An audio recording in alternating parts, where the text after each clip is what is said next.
O Brasil é um país complexo, sempre foi. Seja na organização colonial que forçava as suas regras em uma terra de outras pessoas através da violência, ou na atípica saída da família real da metrópole para a colônia. Desde que há Brasil, vemos golpes, insurgências e conflitos inusitados. Um dos períodos de maior destaque e discussão hoje em dia é o período do Brasil Império. Ao que tudo indica, para entendermos como e porquê, precisamos conhecer uma das figuras históricas mais relevantes do Brasil. Hoje vamos falar de Dom Pedro II.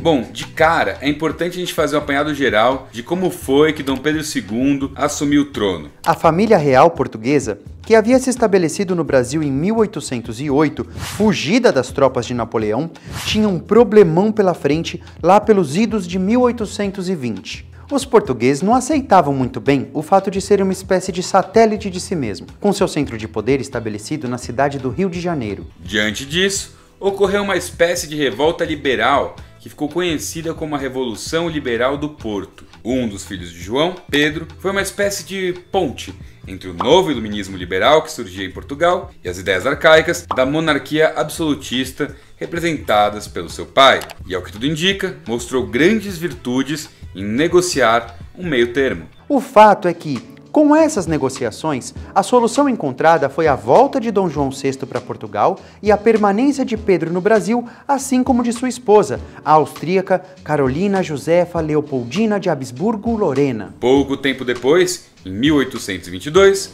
sai a independência do Brasil, liderada por Dom Pedro.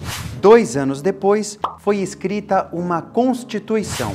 Um ano e meio depois da Constituição, no dia 2 de dezembro de 1825, nascia Pedro, o Pedrinho, para os mais íntimos. O filho querido do imperador Pedro e da imperatriz Leopoldina. Nem preciso te dizer que o pequeno não teve uma vida lá muito comum. Pedro II teve os primeiros anos de uma majestade muito rica e com acesso ao melhor do estudo de sua época.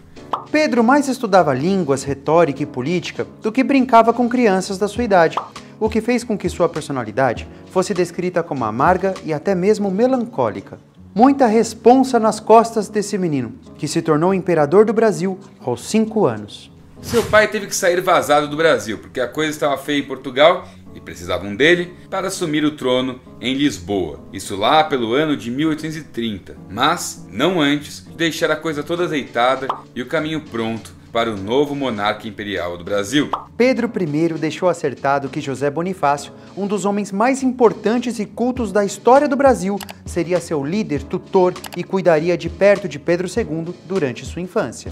E essa influência de Bonifácio seria decisiva para a imagem que Dom Pedro II criou perante ao mundo, de um monarca brilhante intelectualmente, ligado às ciências, às artes e que falava mais de uma dúzia de línguas fluentemente. Com a saída do Pedro pai, segundo a Constituição, Pedro filho seria incapacitado de assumir o trono, porque afinal tinha apenas 5 anos de idade. A solução encontrada foi o estabelecimento de uma regência provisória, que inauguraria um período conhecido como regencial. Hoje nós vivemos um período turbulento, certo? O período regencial não foi menos complicado. Enquanto Dom Pedro II se preparava, o Brasil solidificava sua unidade territorial, estruturava suas forças armadas e parecia cada vez mais com o Brasil moderno, como o que a gente conhece. Foi nessa época que tivemos a cabanagem, a balaiada, a sabinada e a famosa Guerra dos Farrapos. Todas essas insurgências, em conjunto com guerras internas e problemas de relacionamento entre parlamentares, deram contexto para uma solução política: a mudança da idade de maioridade para 16 anos em 1841. Essa articulação ficou conhecida como Golpe da Maioridade, que garantiu a ascensão ao trono de Dom Pedro II em 23 de julho de 1840, aos 14 anos. Coroado imperador, Dom Pedro II já entra na função sofrendo pressões de todos os lados. Mas o que se viu foi um monarca moderado que se fazia uma espécie de intermediador de conflitos, ganhando respeito perante a sociedade imperial brasileira. Ele era descrito como alguém dedicado, que tentava contornar sua natureza tímida e reservada com inspeções diárias e conversas rotineiras com o povo, para com o qual tinha forte senso de dever. Algo que parecia contrastar com seu ressentimento para com o papel de monarca. Um dos primeiros registros históricos relevantes de sua vida pessoal foi o casamento com a italiana Teresa Cristina, com quem Pedro teve 4 filhos: Afonso Pedro, Isabel, Leopoldina e Pedro Afonso. Em 1850, muito mais maduro e com uma veia liberal do século XIX, Dom Pedro articula politicamente uma lei que marcou o período imperial, principalmente por pressões externas e pelo atraso do Brasil na questão da escravidão.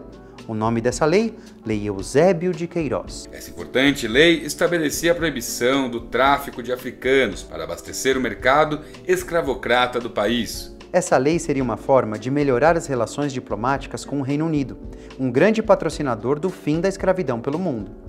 Mas a elite brasileira ainda usufruía demais da escravidão. Na mesma época, Dom Pedro II teria o seu primeiro grande teste no âmbito militar. A Guerra da Prata, em 1851. De um lado, a Argentina, que vivia uma ditadura sob a direção de Juan Manuel de Rosas, e de outro, um Uruguai, que desde sua independência estava um caos. O Brasil, que vivia um período estável, não aceitava muito bem as postulações argentinas para a expansão do seu poder e acabou por apoiar a sua antiga província. E o Brasil era de longe o país mais poderoso da região. Pedro II logrou sucesso e derrotou nossos vizinhos hermanos. Em 1864, o Brasil voltou a ter uma nova questão na região com a Guerra do Uruguai, em que acabou apoiando o tradicional Partido Colorado e estabilizando minimamente os vizinhos. Em 1864, aquele que talvez tenha sido o ano mais turbulento da história da América do Sul, Pedro passou por outro desafio complicado, a Guerra do Paraguai. De um lado, os países do Prata e Brasil. Do outro, o emergente e cada vez mais desenvolvido Paraguai, de Francisco Solano Lopes. O resultado disso foi quase 500 mil mortes ao longo de 6 longos anos. Isso é muita coisa para a época. Nada na história da nossa região foi tão sangrento. Mas Dom Pedro II saiu vencedor. E ainda por cima, fortalecido e cheio de respaldo para tocar confortavelmente o país. No âmbito interno, Dom Pedro II era em favor da liberdade de expressão, da liberdade de imprensa e se mostrou uma figura que causava admiração em todas as classes sociais por sua moderação e razoabilidade na resolução de conflitos. Logo após o fim da Guerra do Paraguai, a família Bourbon passa por uma enorme tragédia.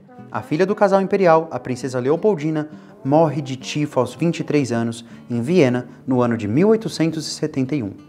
Isso fez com que tanto o imperador quanto a imperatriz embarcassem em uma viagem para a Europa que durou aproximadamente 1 ano. Nesse período, Dom Pedro II refletiu bastante sobre a sua vida em uma incursão que passou por diversos países europeus. Voltando ao Brasil, o imperador lidou com uma questão que permanece no imaginário popular até os dias de hoje: a crescente influência da maçonaria. Isso fez com que houvesse um debate público importante, pois o Brasil era um dos poucos países do mundo em que o catolicismo continuava enraizado nas tomadas de decisão do Estado, o que gerava imenso atraso. A maçonaria começou a sofrer retaliações do alto clero da igreja, em especial de um cara chamado Antônio de Macedo Costa, mas isso quando os maçons já meio que mandavam em tudo e estavam blindados.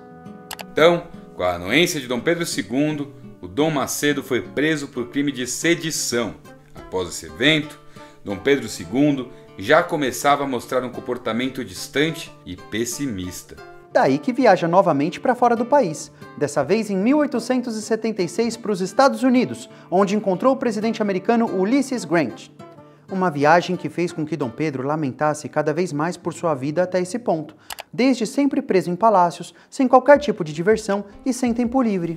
Depois disso, nunca mais deixou de viajar. Voltando dos Estados Unidos, muitos descreveram Dom Pedro como sem entusiasmo. Em meio ao desenvolvimento e crescimento pujante do país, começou a questionar se a sua monarquia era de fato necessária. A década de 80 do século XIX foi marcado por um imperador desanimado e que de fato em nenhum momento defendeu a monarquia e tampouco fazia questão de entrar em debates acalorados. Mas para o final da década, o Brasil vivia com uma monarquia questionada e um líder que aparentava desinteresse em frequentes viagens para o exterior.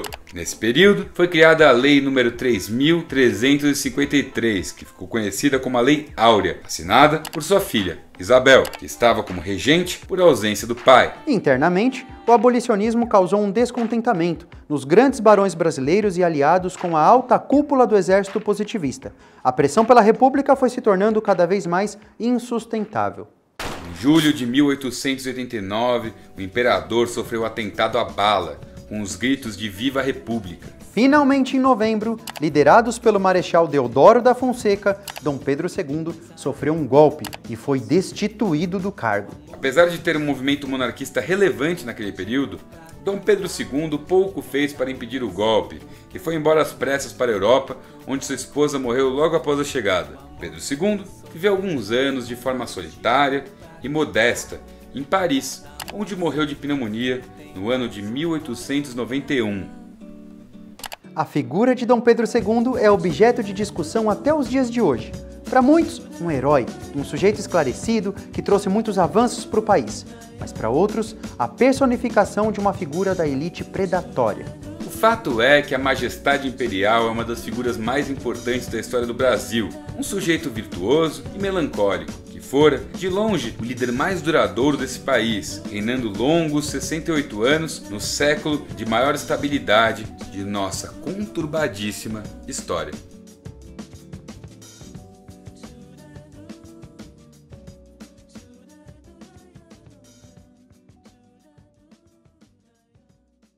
Bom, é isso aí, galera. Espero que vocês tenham gostado desse conteúdo. E se vocês gostaram, deixe um like, compartilha com aquela pessoa que você gosta, porque deu trabalho. E também não esquece de dar uma olhadinha no Se Liga, que é um canal muito legal de história. E se você gostou desse vídeo, é altamente provável que você vá gostar do conteúdo do pessoal, do Walter. É isso aí, galera. Revisão e o Se Liga são projetos que nasceram praticamente juntos. Então contem com a gente, seja pelo Instagram, pelo YouTube ou qualquer outra rede social. E também temos o site, né, seliga.com.br, para ajudar vocês. É isso aí, galera. Todos os links estão aqui na descrição. E é isso. Um gigantesco abraço e tchau, tchau. Tamo junto e até a próxima.